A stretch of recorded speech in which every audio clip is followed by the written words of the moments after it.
This is Chthonia, the world of the dark feminine.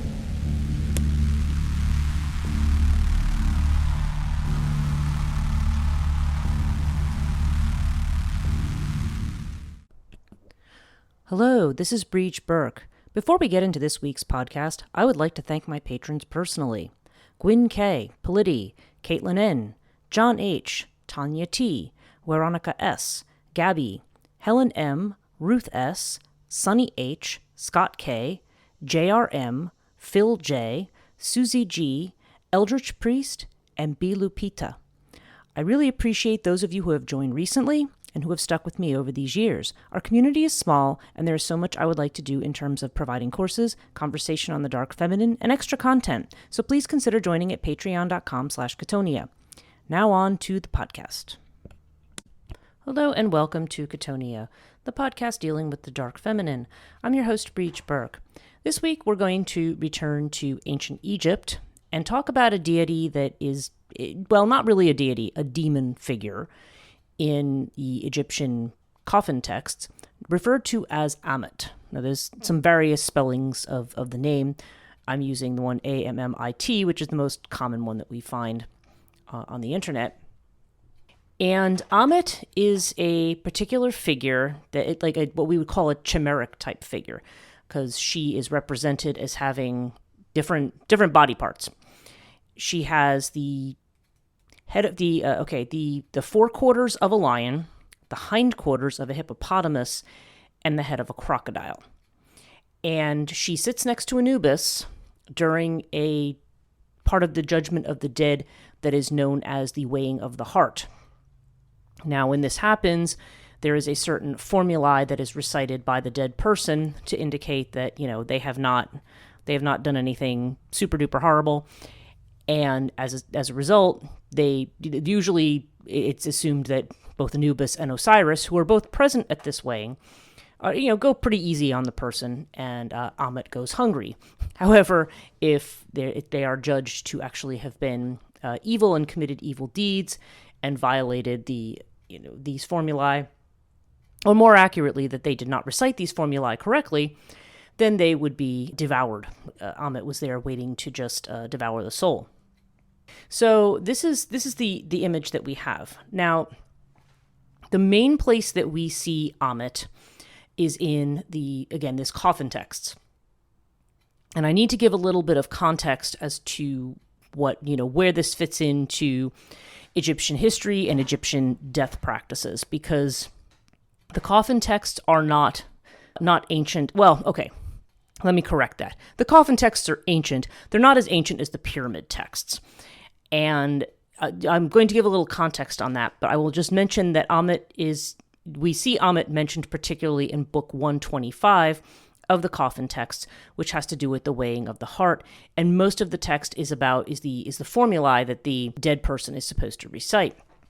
In fact, it is generally that this is written on the coffin. This book of the dead is usually included with the dead person so that they have a kind of cheat sheet. This cheat sheet idea of knowing the right things to say when you reach the other world, the underworld, it's not something you just see in Egyptian religion, although that's probably where it originated. I mean, I could be wrong about that, but certainly in Western culture, that seems to be the origin.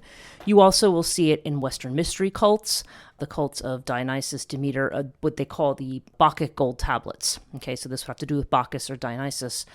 And when somebody dies, there was a graveyard found, I want to say it was from the 2nd century BCE, like roughly around then, where people had gold tablets around their neck. And the formulae that were written on there were the things they were supposed to remember to say when asked certain questions or confronted with certain things in the underworld. And so this book 125 is quite similar. It's really a declaration of innocence.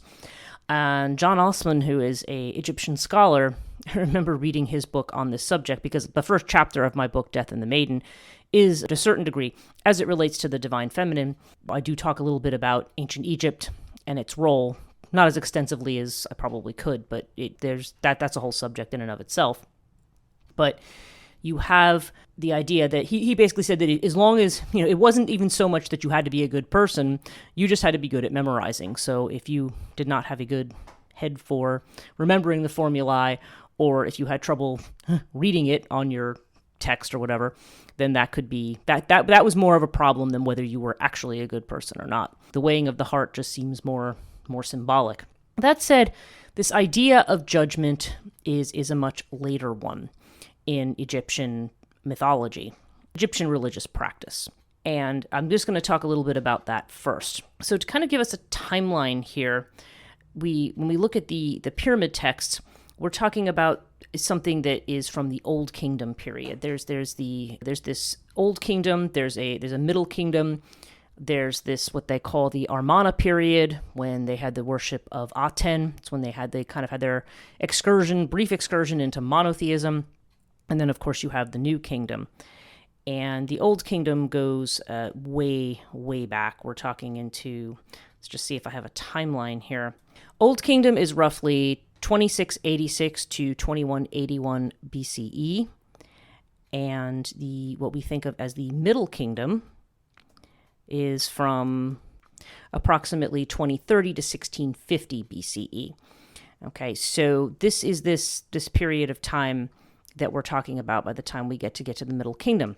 Now, for our purposes, one of the chief distinctions that we make, or that we see at least in the Egyptian archaeology and the written record that's left behind, is that the Old Kingdom focused, the texts that had to do with the afterlife focused on the pharaoh. The pharaoh, of course, being the king or the leader of Egypt at that time. And Egypt had often been divided into, there's like a northern and a southern kingdom. But the pyramid texts were found in the pyramids, as you might imagine, and they were for the pharaoh in terms of because the pharaoh, remember, was considered to be a god. So this was the specific set of formulae and so forth, and knowledge that the pharaoh needed to navigate the underworld successfully and navigate the different gates of Duat, which is the Egyptian underworld, and of course to take his rightful place at the end, becoming a god himself, or herself in certain cases. But the pharaoh is definitely feel like with the pyramid texts, there's definitely not as much of an emphasis on judgment. I mean, judgment has always been there to some degree, but it's not. You don't see it in the old pyramid texts, possibly because if the pharaoh is considered to be a god, then the pharaoh is not someone who... The pharaoh is considered to be perfect.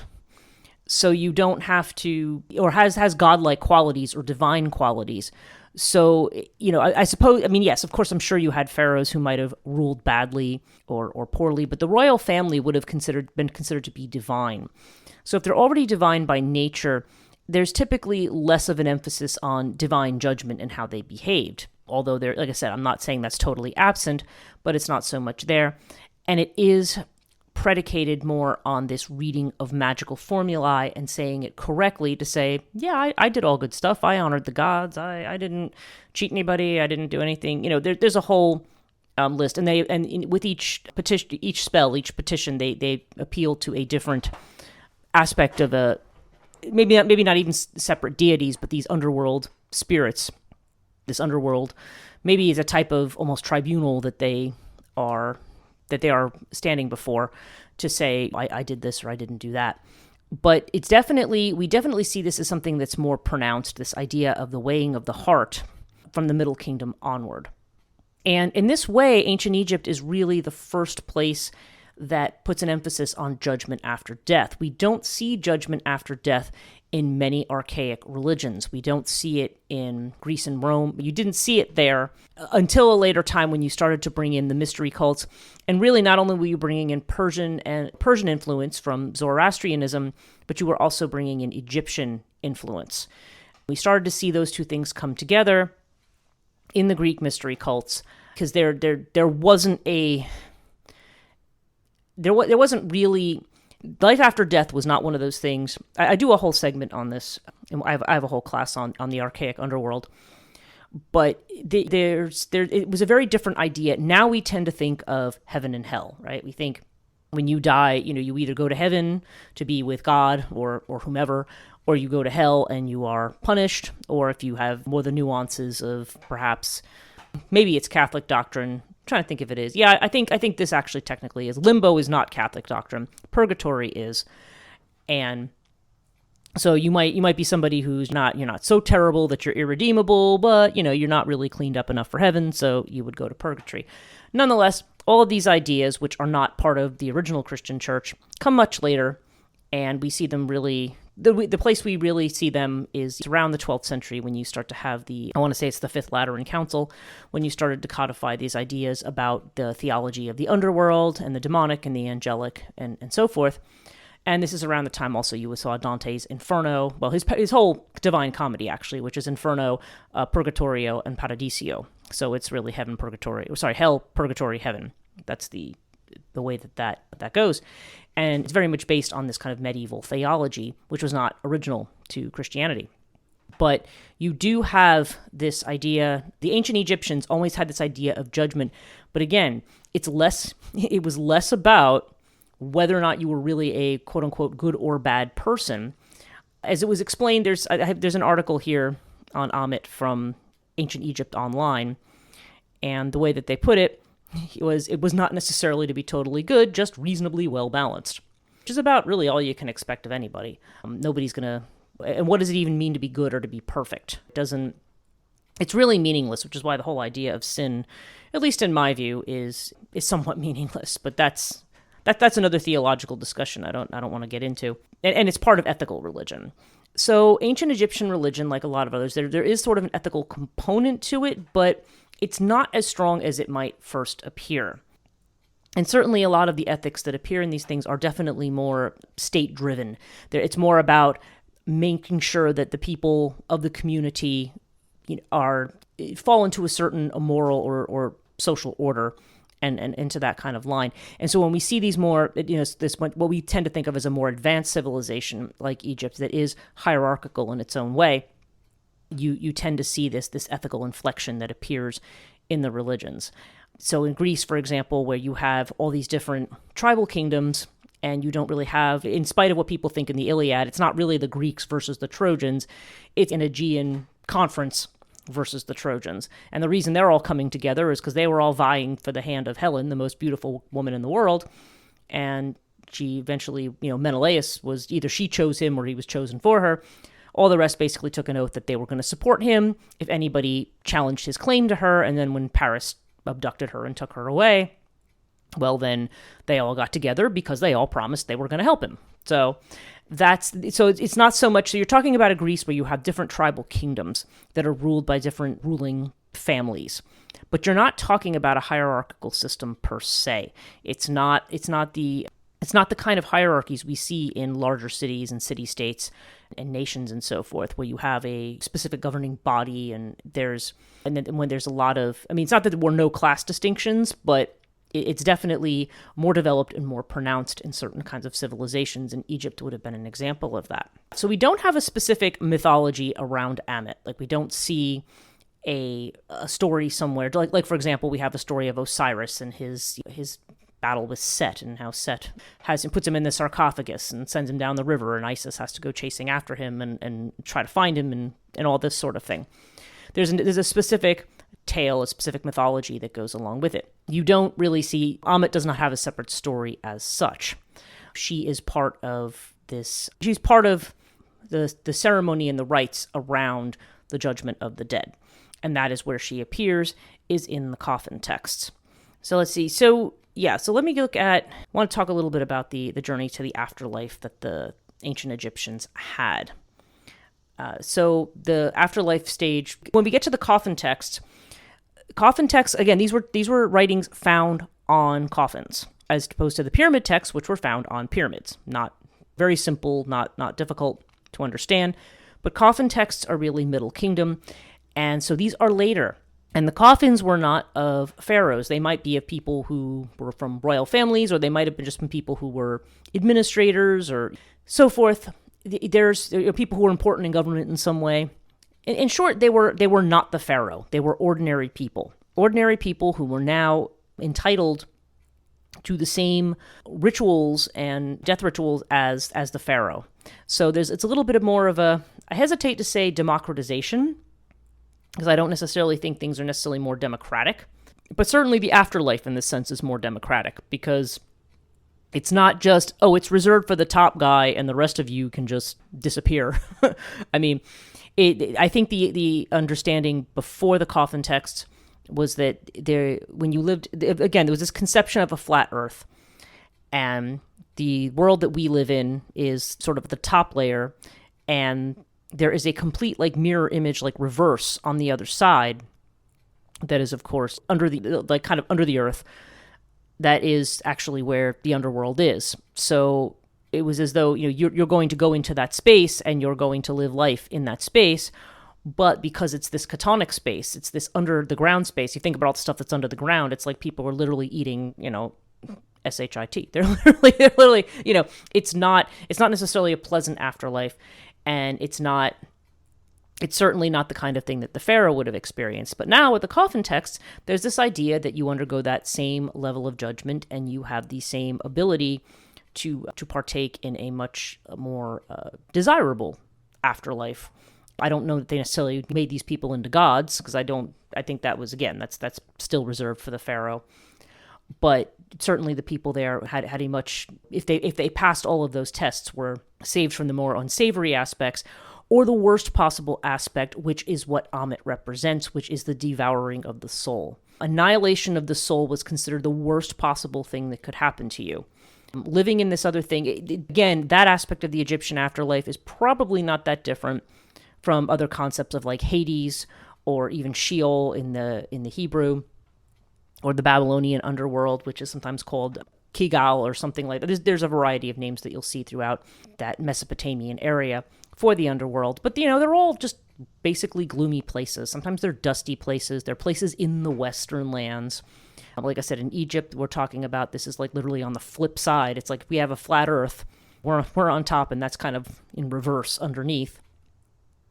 You either have this Western idea, or you have this this idea of a desert, the underworld being in the desert, because it's a place that's barren. There's no life there. It's the place of the dead, which is probably why Sumerian and Babylonian ideas were more like, it was like a dusty place. Still had the idea of winged souls, and as I've mentioned, certainly in a lot of these places, the soul has multiple parts. Egypt had a lot of different parts to the soul. I think I name 5 or 6 in my book. There actually might be a few more permutations from that, depending on what you read or how it's interpreted. But and the Greeks certainly had 2, which were the psyche and the eidolon. This passage to the afterlife was something that was initially reserved only for the pharaoh, and now this was something that everybody could partake in. So again, we're seeing a shift in that, and the fact that now we're dealing with more quote-unquote common people, obviously that focus on how good of a citizen you were and how you behaved in life might have been more of an impact, and it might have also been a kind of incentive for people to behave in a certain way, to follow the rules, because there was this idea of judgment after death, which we don't really see in ancient Greece until around the time of the philosophers, when you start to hear this discussion in the Phaedo of there's judgment in life, then there's judgment in death. And this was also the time when you started to see the mystery cults, because again, if you have a Hades that's not very, it's basically very, very gloomy, you're thinking like, well, gee, why death is a long time. Why does it have to suck so much? I mean, maybe there's a way to have a better afterlife. So initially, a lot of these formulae, the magical formulae that were recited, or these special initiations that were taken into the mystery cults, at least one aspect of them seemed to be to remove the fear of death by saying, oh, well, you've got all the right passwords, so you're not going to go to the crappy part of Hades. This is everything you got to say and do to get to the good part. I mean, I'm way oversimplifying this, but you get the idea. And so this was the idea that you were an initiate, you knew the secret. That's why these are kind of your almost, maybe not your first, but they're certainly early examples of our esoteric societies, that the secret occult formulae that will allow you to enjoy your afterlife rather than being kind of wandering around in a gloomy darkness. So So the Egyptian journey to the afterlife, there's a series of stages. The first was believed to, I'm just reading this actually from an article, a Wikipedia article on this, because just a nice summary. The first phase was believed to encompass the vehicle of transportation, which would eventually direct their departed souls to immortality. Individuals were subjected to a multitude of passages, but the choice of route was not theirs. It was dependent on their status.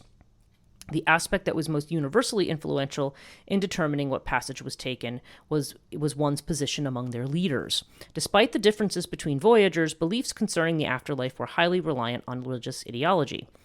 Yes, there was actually more of a mixture of what we think of as religion and science. It's not that, they were stupid and they didn't have science. Boat passages to the underworld were strictly reserved for pharaohs who had died.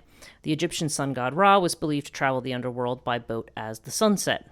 As a way to mimic Ra's daily expedition, the ancient people of Egypt would construct model boats ranging in many sizes to bury alongside the pharaohs. Additionally, an alternate vehicle for entrance to the underworld was the coffin. While kings often used coffins in addition to or substitution of the boat belief, everyday citizens had less choice. Therefore, this method was more universal while alluding to a different, more frequent path of entry. To compare, while passages by boat directed the deceased to the sun god Ra, coffins were thought to guide individuals to the sky goddess Nuit. Each coffin was uniquely attributed to the person who rested in it. In other words, every coffin was subject to a variety of interpretations, all of which were intended to promote the deceased in obtaining eternity. And of course, the passage is a difficult one. They were talking about the gates and doors of Duat in the underworld. I believe there are 12, which is kind of interesting, although that is a solar number, so maybe it's not that strange. The deceased has to pass them. These gates had deities in charge of guarding them. Sometimes there are more than 1,000 guardian deities listed, according to the ancient texts. Every gate was guarded by a minor deity, commonly depicted as being a anthropomorphic adorned with enormous threatening knives, who allowed access only to the souls capable of pronouncing the secret name of the deity themselves as a sort of password. So here we are with the passwords. Therefore, the deceased would be buried with writings containing the names of these deities. A lot of these deities were given names that inspired terror and, above all, evoked their fearful powers. The names of these deities from time to time are disturbing. For instance, he who dances in blood, mistress of anger, or is harmless as mistress of the altar. So yeah, there's this idea of passing through gates. Where we also tend to see this is in Aztec mythology as well, where the idea that the soul's journey to the final destination in the underworld, there's various guides that they have along the way, but they have to pass through different trials that can last a certain number of years. So in that case, they need their ancestors to help them make those passages. In this, everything is just written out in the hieroglyphs, and you're just hoping that they know what they mean, and that therefore they can then recite them. There's this formulary idea. Now, as far as the judgment of the dead, to the ancient Egyptians, the judgment of the dead was the process that allowed Egyptian gods to judge the worthiness of the souls of deceased. Deeply rooted in Egyptian belief of immortality, which, that again is also a unique belief, because I would not say that was a belief in ancient Greece, archaic Greece in particular. We don't, and certainly not in Babylonian thinking. I mean, it specifically says in the Enuma Elish, or actually in Gilgamesh too, it says death was given to mortals, the immortals' life they reserve for themselves. Egypt definitely is unique in that belief in immortality. Judgment was one of the most important parts of the journey through the afterlife. As such, many variations of judgment scenes appear in the Egyptian afterlife texts. Each soul that entered the afterlife was handled individually during judgment. Once the deceased finished their journey to the underworld, they arrived at the Hall of Ma'at, who is basically the living truth, and is associated with kind of a feminine aspect of Thoth, and is considered to be associated with justice. Here, their purity would be a determining factor in whether they be allowed to enter the kingdom of Osiris, or, as I've mentioned, how well they can recite formulae. The deceased's first task was to correctly address each of the 42 assessors of Ma'at by name, while reciting the sins they did not commit during their lifetime. So it's literally a litany of, not thou shalt not, but I did not. This process allowed the dead to demonstrate that they knew each of the judges' names, or their ren, and established that they were pure and free of sin. After confirming they were sinless, the deceased was presented with the balance that was used to weigh their heart against the feather of Ma'at. Anubis was the god seen administering this test, and Ammit is the one who sits next to him. If the deceased heart balanced with the feather of Ma'at, Thoth would record the result, and they would be presented to Osiris, who admitted them into the Seket Aru. However, if their heart was heavier than the feather, it was to be devoured by the goddess Ammit, permanently destroying the soul of the deceased, ceasing to exist. There's also this idea of a lake of fire. It says fiery rivers and lakes in the underworld are mentioned in the coffin texts and the Book of the Dead. Okay, these are later than the pyramid texts. Around their edges sit flaming braziers or baboons.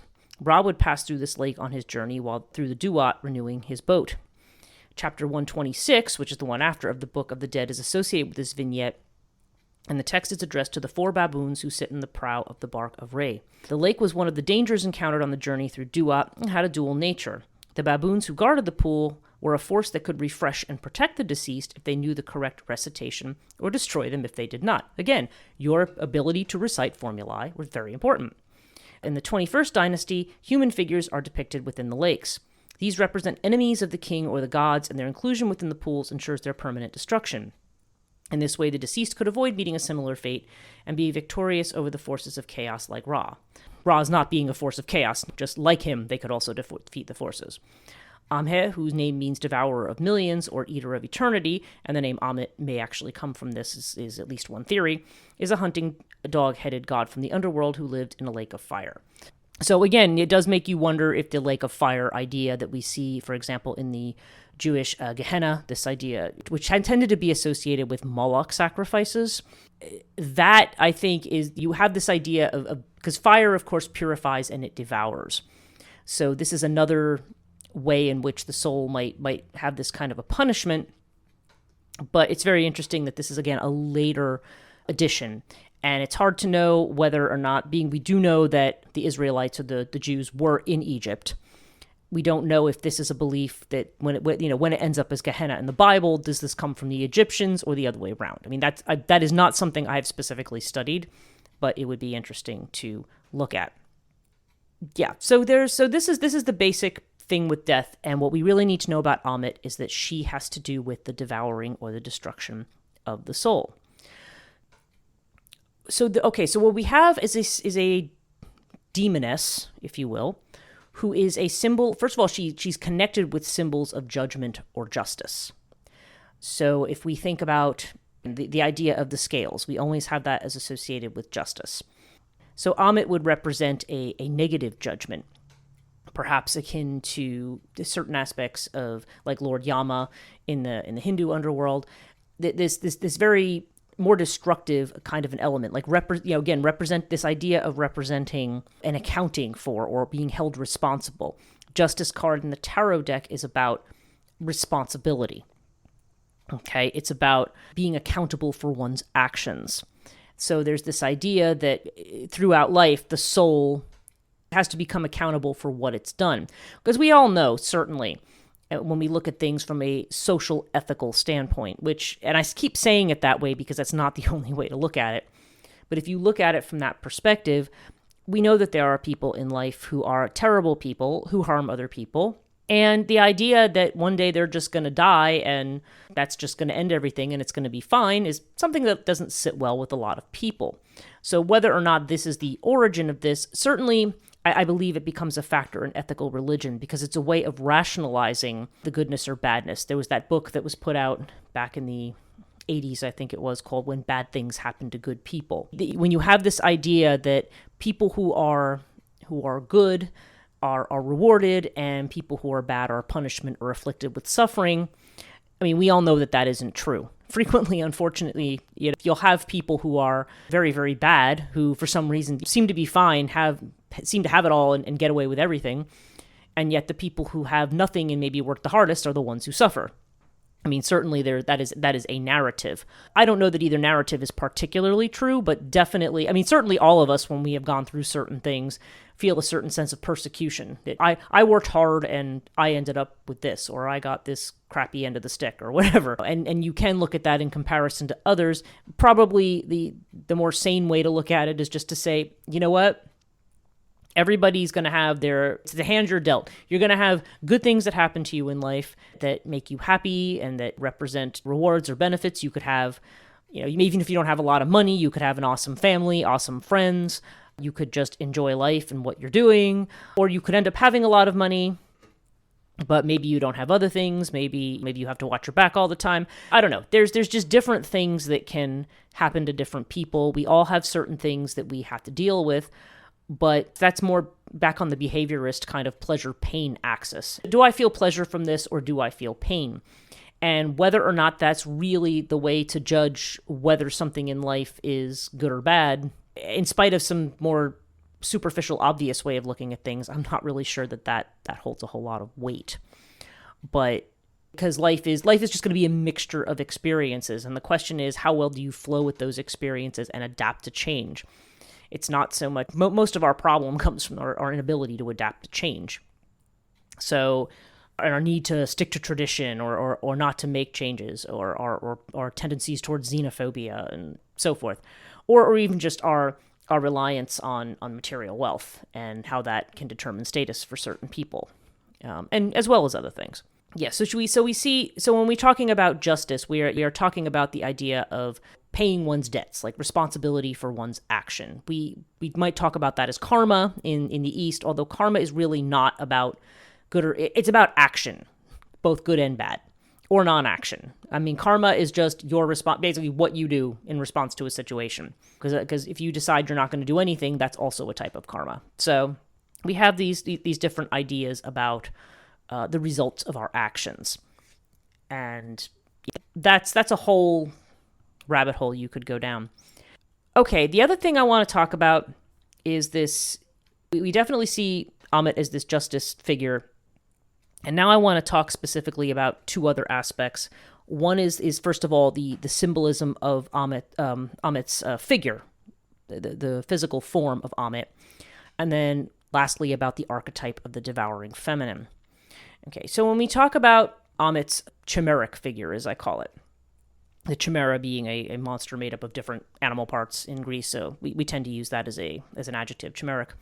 We have the head of a crocodile. Okay, so this is reminiscent of Sobek, who is a protective god in ancient Egypt, a crocodile god. We have the hippopotamus, which is the hindquarters, and that is reminiscent of Taweret, who is the hippo goddess. I do have a podcast on Taweret, but Taweret is actually associated with life as well, as she seems to be an aid to mothers giving birth and so forth. She's a protective figure. Amulets of Taweret are used to protect mothers. She was also in some versions the wife of Seth, the storm god. But Taweret she's this hippopotamus goddess, and usually is represented in coffin texts, Book of the Dead, different places, as this protective figure, usually either at the beginning or the end of the journey. I think more towards the end of the journey. Taweret is there to be a protective figure. So, and lastly, we have the lion, which is reminiscent of Sekhmet.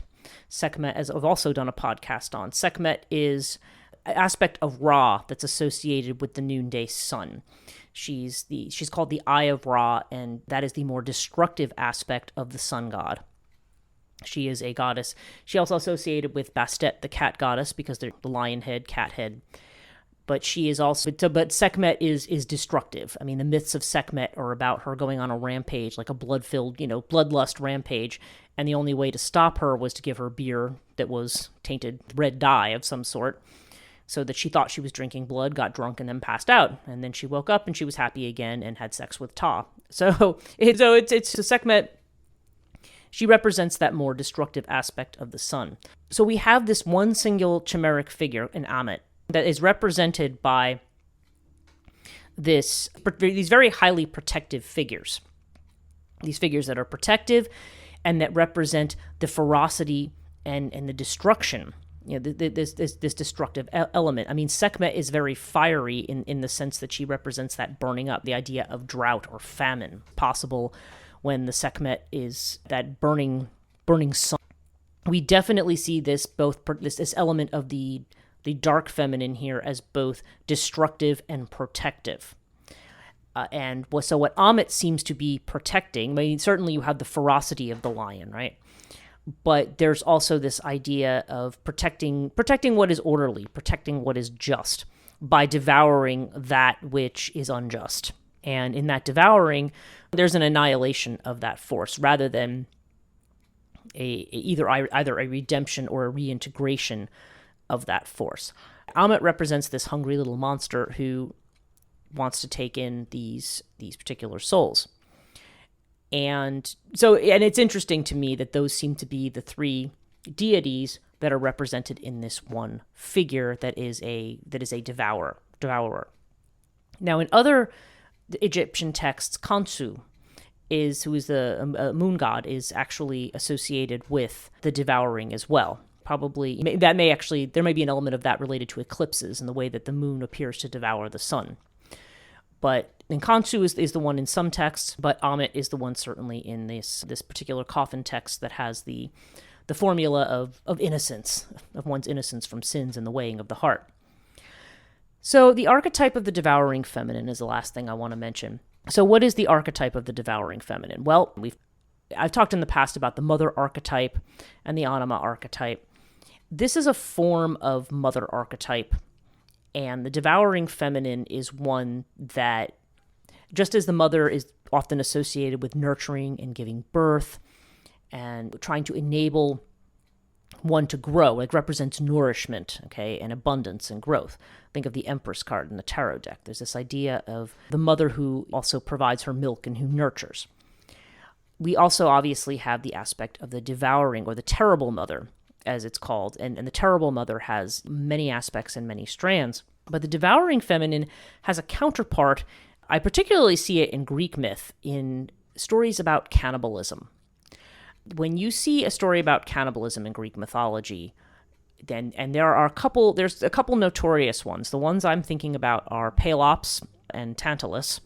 Tantalus is a mortal man who has an in with the gods, who is friendly with the gods, intimate I don't mean necessarily sexually intimate, but just knows them very intimately, and decides one day, for whatever reason, to test the gods by killing his son and cooking him and serving him as food to the gods.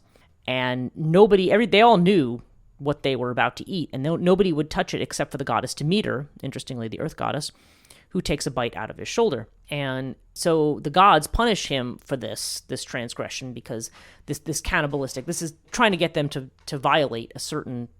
This is one of the strong taboos, along with incest, at least among humans. Cannibalism seems to be a little different, though, because you don't typically see you will see the gods engage in incest. You don't see them engaging in cannibalism. So he ends up being punished with eternal hunger and thirst in Tartarus. He is one of the few who was actually punished in Tartarus, and that's why we have the idea of something being tantalizing. It's something we really want, but we can't quite get to, or we can't access. So that's Tantalus. He's the one major cannibalistic myth we see. The other one has to do with Atreus and Thyestes. Atreus is the father of Agamemnon, who we see in the Iliad, and he is what he does is there's a quarrel for the kingship with his brother Thyestes. And Thyestes initially, he ends up doing his own deceptions. There's the gift of a golden ram and so forth, and it's kind of like whoever possesses this golden ram is going to be the one who's king. And so Thyestes ends up becoming king. But then Atreus makes a complaint. And what ends up coming down in the end is that there's a declaration that if the sun would rise from the west, okay, instead of setting in the west, if it was reversed, sets in the east and rises in the west, then if that happened, then Atreus needed to be granted back the kingship. And so, of course, Zeus makes that happen, makes the sun rise in the west and set in the east. Those of you taking my mythology exams, that is the question that everybody gets wrong. But yes, that's what happens, is that the sun, it's that strange thing that happens here. And yeah, so when that happened, so it does actually happen, and therefore Atreus is given the kingship. To get back at Thyestes, he captures his son, cooks, kills him, and then serves him to his father. And once his father realizes this, he curses Atreus and he leaves, and then he goes to Apollo, where he's told to have incestuous sex with his daughter, and then to produce Aegisthus, who ends up being the one who, along with Clytemnestra, murders Agamemnon. Okay, and Aegisthus takes over. He's this kind of tainted son or whatever, because he's a product of this. It's like you've got two taboos. You've got cannibalism and incest, like in one story. But often, these kinds of taboos appear to show you the way in which they corrupt the family line. Because as I was saying, when you have a tribal kind of a system where you have a royal household that is kind of the tribal ruler, there's this idea of perpetuating the household. And when you bring either of those two things into the mix, aside from any other obvious biological considerations, they are a corruption of the line. And on a psychological level, cannibalism is usually an act performed in these cases by the father to try to devour the child, or to devour if they're the uncle, their nephew, or whatever, who to try to curtail. There's this idea of that rather than expanding the family line, which is what's necessary for that kind of immortality, by engaging in this act of devouring, they're trying to subsume the power. There's a lot of myths in Greek mythology of succession, right? And what do we see if you know ancient Greek myth, you know that Kronos he castrates his father, who is Ouranos, and he ends up becoming the ruler of the gods. But then as his wife Rhea gives birth to all these children, he just devours them. He's devouring them. And eventually Rhea gets sick of this, gives him a stone to swallow, and spares Zeus. And then that's when Zeus eventually makes him puke up all of his siblings. And then there's this big war between the Titans and now what we think of as the Olympian gods. I mean, it's not strictly Titan versus Olympian, but it's pretty close. There's those on Kronos' side, there's those on Zeus' side. So when he's deposed, Zeus, later who has mated with Metis, the goddess of wisdom, when Metis gets pregnant, there's a prophecy that Metis' child will succeed him or overthrow him, so he swallows Metis. There's this idea that when you want to subsume the power of another being, you swallow them. This is idea of taking the power away, taking that person's essence and power and ability to be immortal or achieve immortality through some means, whether that be continuing by having children or whatever. There's this taking of that. So when we look at a figure like Ammit, we are now talking about the female equivalent of the Devourer. And this is this idea of this feminine figure that represents this core dark feminine in all of its very strong aspects. So, but Ammit's acting in a protective aspect, has these aspects of these protective deities, protective underworld deities, or even if they're not strictly deities, these kind of minor figures who are through the underworld. Although Sobek is a god, is a more esteemed god. That she has all the aspects of these, plus that of the aspect of Sekhmet, who is represents this ability to destroy nature as opposed to enriching it. So Ammit has all of these qualities and is there eager to devour the souls that do not pass that judgment, that have not lived lives that are considered to be worthy of immortality or worthy of being continued. So it's almost like a purification or a vetting process that happens through this deity or figure that is literally in its embodiment of this devouring mother. And that devouring mother is the one that, right, like in the feminine sense, that would be one that would overshadow the daughter, okay, or be codependent on the daughter. Jung has a whole list of types of problems with the mother. And there are certain mother types that rather than allowing their daughters to kind of go out and marry and do certain things, it's like they want to take the power of the daughter away. They compete with the daughter. They don't want the daughter to leave home. They want to have control over the daughter. At least from a psychological perspective, that's what that archetype would tend to represent. But Ammit here is this idea of doing that in the service of order, okay, in service of justice and order.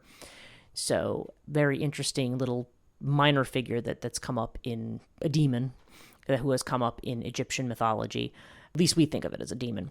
But there's this figure, that represents this idea of divine judgment and that worst aspect of divine judgment. Which again, if you're operating a kind of hierarchical society that demands a certain adherence to rules and so forth, this would be, it's often been said that this idea of punishment after death comes up as a way to keep people in line socially, so that they don't rebel and they don't create chaos and destruction and disorder for the general group.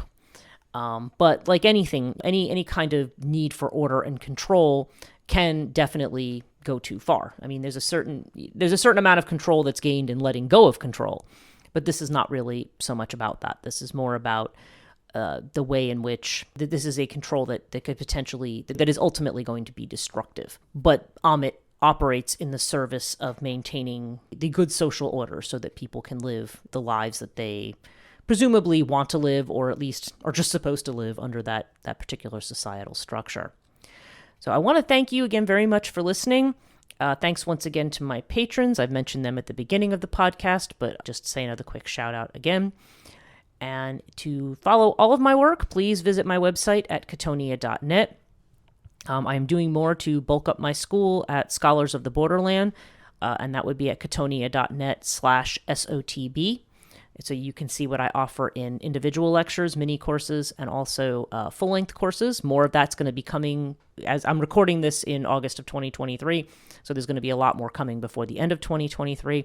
And I'm also considering some collaborations as well, perhaps with other professors who might want to add material as well that's relevant to the theme of Chthonia. So lots of interesting stuff. If you know, like I said, I mentioned earlier, if you want to join Patreon, I'm going to be doing a lot more cool stuff there. So check out patreon.com/Chthonia. If you want to follow me on social media, it's Chthonia Podcast, one word on Twitter and Instagram, 2 words on Facebook.